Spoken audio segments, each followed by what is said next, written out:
Bonjour à toi et bienvenue dans ma nouvelle vidéo YouTube. Je suis ravie de te retrouver aujourd'hui pour te présenter le tuto d'un petit make-up de soirée. Alors évidemment, ce qui va être un maquillage de soirée pour quelqu'un va être un maquillage de tous les jours pour d'autres personnes. Il n'y a aucun problème avec ça. Tu mets la quantité et le glam que tu veux dans chacun de tes make-up.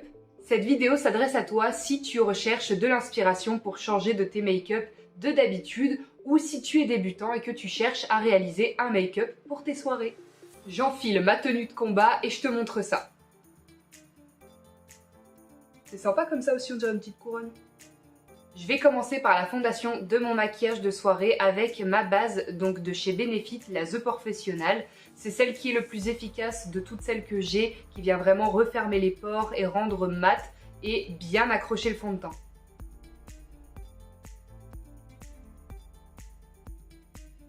Alors concrètement, au niveau du teint, qu'est-ce qui change réellement entre un maquillage de tous les jours ou un petit peu plus élégant d'un maquillage de soirée? Ça va vraiment être la tenue. Pourquoi la tenue? Tout simplement parce qu'un maquillage de soirée va forcément être plus mis à l'épreuve qu'un maquillage de tous les jours pour aller travailler ou pour aller à l'école. Donc ça va être primordial qu'il tienne un minimum à ce que tu peux lui faire subir durant ta soirée. Vu qu'on est sur un maquillage de soirée, je vais venir prendre mon fond de teint Dior Forever parce qu'il a un rendu mat et qu'il est super couvrant. Si jamais tu ne sais pas faire un teint qui tient et qui dure dans le temps, je te conseille d'abord de regarder ma vidéo que j'ai sortie à ce sujet.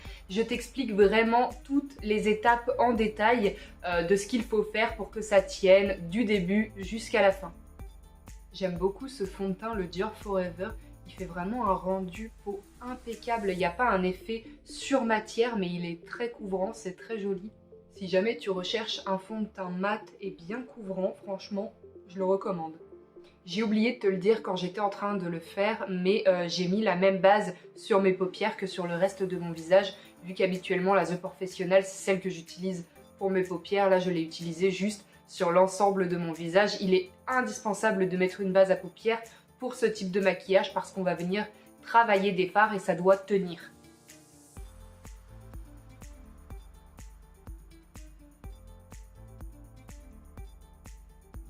Voilà pour le rendu du fond de teint. Je vais venir unifier mes paupières avec le reste du visage grâce à mon correcteur Even Better de chez Clinique. Ça va vraiment venir faire une base de teint pour après poser les fards sur quelque chose d'uni. Ça va être beaucoup plus joli et ça va ressortir.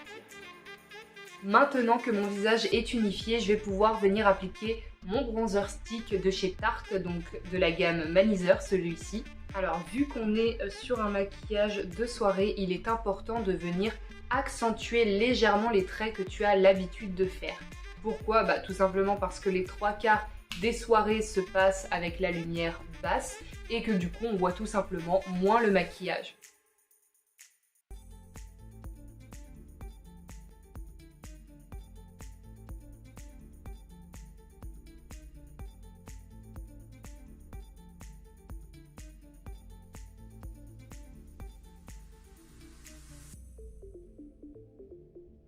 J'adore ce bronzer crème de chez Tarte, il est vraiment magnifique. Le rendu fait ultra naturel, ultra fondu dans le fond de teint. J'adore. On passe maintenant à l'application du blush. Donc le mien vient de chez Fenty Beauty. C'est toujours un stick. Je vais venir faire un trait légèrement courbé qui remonte vers les tempes. Et j'essuie toujours mon stick après utilisation parce qu'il y a toujours du fond de teint qui se pose dessus. Et je viens l'estomper avec une autre éponge, donc une éponge propre et humidifiée. Comme ça, j'ai pas de problème de m'étaler du bronzer partout sur le visage. Si tu n'as qu'une éponge, mon conseil du coup, ça va être de commencer d'abord par estomper le plus clair et ensuite aller jusqu'au plus foncé. Tu commences par estomper tout ce qui est correcteur. Ensuite, tu viens tapoter ton blush et en dernier, tu viens faire ton bronzer. Parce que le problème, si tu fais ton bronzer en premier, je pense que tu t'en doutes, tu vas te retrouver avec du bronzer partout sur le visage et c'est vraiment pas ce qu'on veut pour un maquillage bien fait. Je vais venir en remettre une fine couche et je vais venir en mettre légèrement sur le bout du nez. Maintenant que mon fond de teint, mon correcteur, mon bronzer et mon blush sont appliqués, je vais tout simplement venir donner quelques petits coups de fixateur avant de venir poudrer mon visage pour venir fixer et matifier le tout. Ça va être un petit plus pour la tenue. Et je viens fixer et matifier le tout avec ma poudre compacte matifiante. Donc c'est toujours celle de chez Nocibé que je vais pas tarder à changer. Je vais passer côté poudre libre, j'ai déjà acheté les houppettes, j'attends de voir le résultat. J'ai toujours été côté poudre compacte personnellement et en fait ça commence à me saouler parce que je trouve qu'il y a trop d'effets matière, peu importe la poudre que je teste, elles finissent toujours par glacer au-dessus, ça vient figer en fait et ça finit forcément par baisser en qualité. Et ça m'énerve parce que bon, au bout d'un moment, quand on a le fond de teint, quand on a tous les produits qui suivent et que la poudre vient légèrement ruiner le teint parce que ça vient marquer les pores, marquer légèrement les sécheresses, enfin que la poudre en fait concrètement ruine le maquillage alors que c'est le seul élément qui ne va pas, ça commence un petit peu à faire mal. Donc du coup je vais passer côté poudre libre, voir si c'est plus agréable, si le rendu me plaît plus et sinon je continuerai ma recherche à la poudre parfaite. Pour moi, un maquillage de soirée doit vraiment avoir un rendu globalement mat. Vous pouvez totalement mettre de l'highlighter, d'ailleurs on va le faire juste après. Peu importe le genre de soirée que tu fréquentes, globalement elles ont à peu près toutes les mêmes paramètres, notamment la basse lumière et le fait d'avoir des gros éclairages irréguliers. Donc peu importe que tu fréquentes les boîtes, les bars, les soirées intimes chez des gens, voilà, tout ce genre de choses, c'est de l'éclairage artificiel et dans tous les cas, tu vas devoir contrôler la brillance de ton visage, surtout pour les boîtes et les bars. Hein. Il fait 50 degrés si tu danses pas, si tu danses, on monte à 70. Donc forcément, il va falloir contrôler la brillance de ton visage, hein, que ce soit de la transpiration, le fait de boire, de manger, enfin tout ce qui peut faire bouger ton maquillage. Alors que l'highlighter, donc la brillance désirée finalement, va vraiment quadriller ton visage au niveau de la brillance et ça va donner quelque chose de vraiment très esthétique même sous lumière artificielle. Maintenant que mon visage est poudré et correctement matifié, je vais venir appliquer mon highlighter avec mon pinceau highlighter de chez Nocibé et toujours avec ma palette Éblouis-moi de chez Martin Cosmetics. Ce coup-ci, je vais prendre le fard Elisabeth. Alors, je te le montre en biais comme ça parce qu'à chaque fois que je le mets pleine face devant la lumière, tu ne vois rien, ça fait que des carrés blancs comme un panneau de circulation. Donc voilà, je vais prendre le fard du milieu. Il n'est pas blanc comme celui-ci, il n'est pas couleur blush comme l'autre d'à côté. Il est vraiment couleur beige, ça va bien s'accorder avec le teint. Voilà, au-dessus du blush, c'est vraiment magnifique, ça vient créer une belle zone de lumière. Nous allons évidemment faire pareil de l'autre côté. Je vais en mettre sur les arcades parce que je trouve ça vraiment magnifique, le point de lumière au-dessus des fards. Je viens en mettre un tout petit peu sur le bout de mon nez et juste au-dessus de ma lèvre supérieure pour venir mettre en valeur les lèvres. Voilà, tout de suite on passe d'un visage assez figé en termes de matité et là d'un coup on a des petites zones de lumière, des petites zones de brillance qui viennent vraiment révéler l'éclat du teint. Et maintenant que mon visage brille autant que mon top, je vais pouvoir passer à la suite, c'est-à-dire aux yeux. Pour ce maquillage des yeux, je vais avoir besoin de 4 fards que je vais te montrer et dont je vais te parler un petit peu pour que tu puisses à la maison reproduire ce maquillage avec des fards quasiment identiques ou qui y ressemblent en tout cas. Pour commencer, je vais prendre le fard Ivana de la palette Chaud de Chouin de chez Martin Cosmetics. Donc c'est le fard que je pointe juste ici avec mon doigt. Celui-ci, je vais m'en servir pour venir faire l'arc de mon œil. Je vais ensuite me servir du fard Victoria que je montre ici pour venir dégrader le bas de l'arc de mon œil, donc avec le fard Ivana. Je vais ensuite venir prendre le fard Sony qui est un fard moutarde de la palette Martin's Diner de chez Martin Cosmetics. Ce fard va me servir à venir faire une base sur ma paupière mobile de couleur jaune un petit peu foncé pour rentrer dans les tonalités marron. Et je vais venir rajouter par-dessus un peu de fard Valentina pour apporter un peu de lumière et de paillettes sur mes yeux. Donc je commence par prendre un petit peu de fard Ivana pour venir commencer à créer l'arc de mon œil. Alors si tu as des fards très pigmentés comme les miens, je te conseille de venir faire vraiment petit à petit, quitte à rajouter des couches et des couches et des couches si tu vois que c'est pas assez, mais vraiment y aller petit à petit parce que si tu mets trop d'un coup, ça risque de foirer légèrement le maquillage et une couleur aussi foncée, ça risque d'être compliqué à réestomper derrière. On va venir faire pareil de l'autre côté. Toujours étape par étape, hein. Surtout ce qu'on fait d'un côté, on vient le faire de l'autre. Je suis vraiment pas sérieuse, j'ai oublié de te dire que j'avais pris un pinceau paupières biseauté pour du coup venir tracer l'arc. À chaque fois pour tracer l'arc, c'est le pinceau que je prends. Une fois que l'arc est tracé des deux côtés, je vais venir rejoindre la pointe extérieure de l'arc et venir la rejoindre au coin externe de mon œil. Très délicatement avec le pinceau, je vais venir en fait faire des petits tracés tout doux comme ça, sans trop appuyer. Une fois que c'est fait, tu peux venir prendre un pinceau propre. Donc moi, je vais venir prendre la même chose, hein, un paupière biseauté. Et comme je te l'ai expliqué avant de le faire, je viens prendre le fard Victoria pour venir dégrader légèrement vers l'intérieur l'arc de mon œil. En fait, ça va venir créer un dégradé de couleur vers le moutarde de la paupière mobile.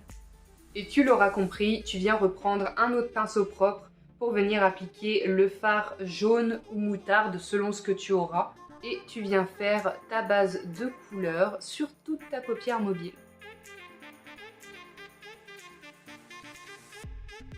Donc là, par exemple, en termes d'adaptation, ce que tu peux faire, c'est que si tu n'aimes pas les paillettes et que tu aimes ce dégradé de couleur que tu as fait sur tes yeux, tu peux tout simplement t'arrêter là et mettre une petite touche d'highlighter dans le coin interne de ton œil. C'est tout à fait possible.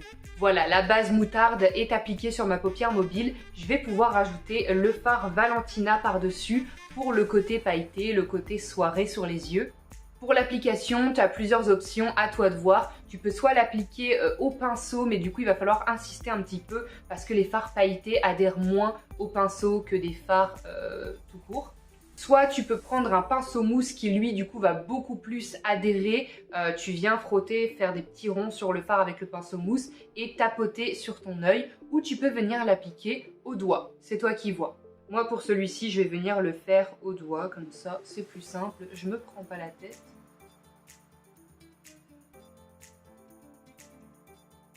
Voilà, ça vient vraiment rajouter un beau côté lumineux que j'adore. Bah, surtout pour le côté soirée, hein. Voilà, j'ai pas hésité à venir tapoter jusqu'au coin interne de mon œil pour venir vraiment refermer la boucle des fards. Pour venir intensifier légèrement un peu plus le regard, je vais venir reprendre mon fard Ivana avec le pinceau de tout à l'heure et je vais venir en appliquer au ras de cils inférieur. Je trouve que ça va vraiment venir durcir légèrement le regard, mais ça va vraiment bien aller avec le maquillage.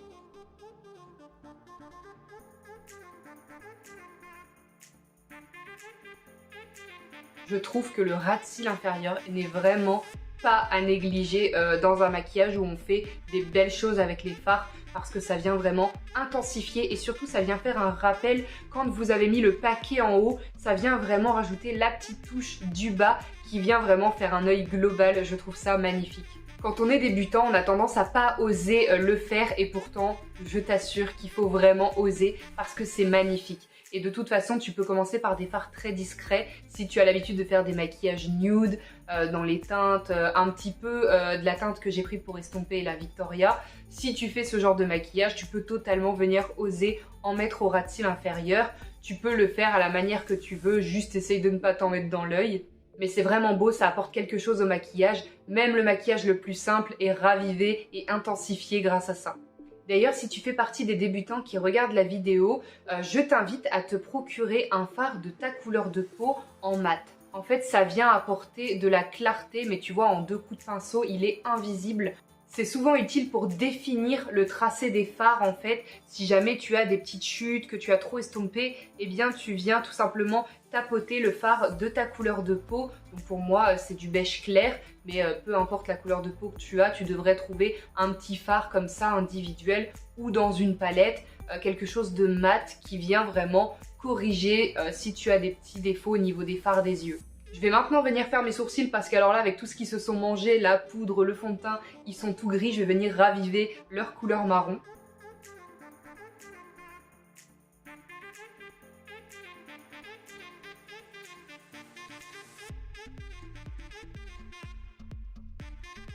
Je vais maintenant venir recourber mes cils avant de mettre mon mascara.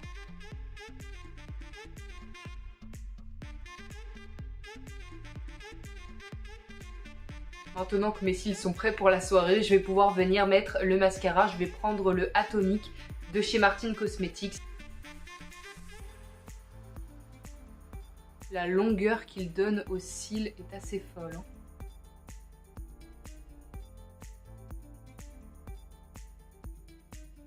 Vu que le maquillage est déjà suffisamment intense en termes de couleur et de contraste, je ne vais pas venir mettre un trait d'eyeliner. Si tu es fan d'eyeliner, c'est le moment, éclate-toi. Moi, je ne vais pas en mettre pour mon maquillage. Pour terminer en beauté, je vais venir faire mes lèvres avec le liquid lipstick Bertille de chez Martin Cosmetics. Alors c'est un brun, du coup pour aller avec le thème de mes yeux, j'ai pas voulu faire une bouche rouge. J'ai vraiment voulu rester sur un rouge à lèvres brun et en plus j'adore ça.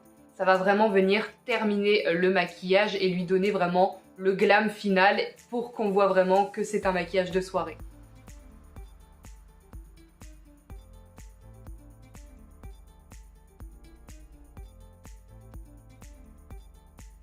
Et voilà, ce maquillage de soirée est terminé. Tu es prête à aller prendre l'apéro, aller danser, aller au ciné, aller en date, ce que tu veux. J'espère pour toi qu'il aura été simple à réaliser. Dis-moi dans les commentaires si tu apprécies ce maquillage et si tu aimerais d'autres inspirations pour d'autres petits événements.